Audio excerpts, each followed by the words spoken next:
a feeling that people from black and minority ethnic groups do face discrimination. In columns before that you've written, you've referred to black people with watermelon smiles. In education, in employment. And we who lead and who govern simply can't ignore those feelings. Describing women wearing bugs of bank robbers and letterboxes. I stand by what I wrote. Yes, I'm proud to lead the most ethnically diverse government in the history of this country. How many black people are in the current cabinet? I truly believe that we are a much, much less racist society than we were. You look like a bloody pillar box. It's ugly, black, that stupid cow doesn't belong in this country.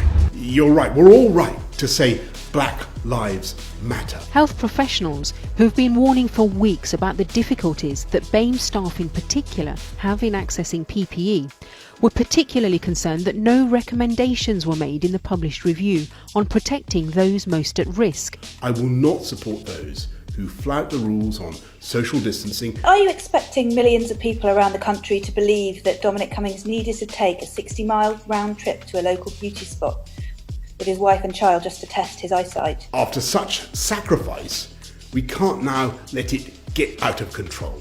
We want to start getting our children back into the classroom. We celebrate the arrival of the Empire Windrush in 1948.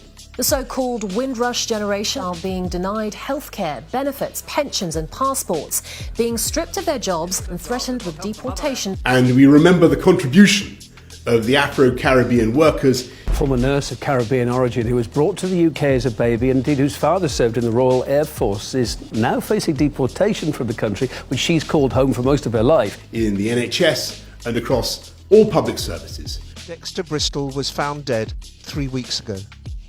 He was 58 and had lived in the UK virtually all his life.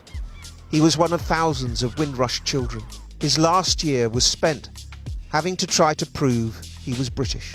So let's work peacefully, lawfully, to defeat racism and discrimination wherever we find it.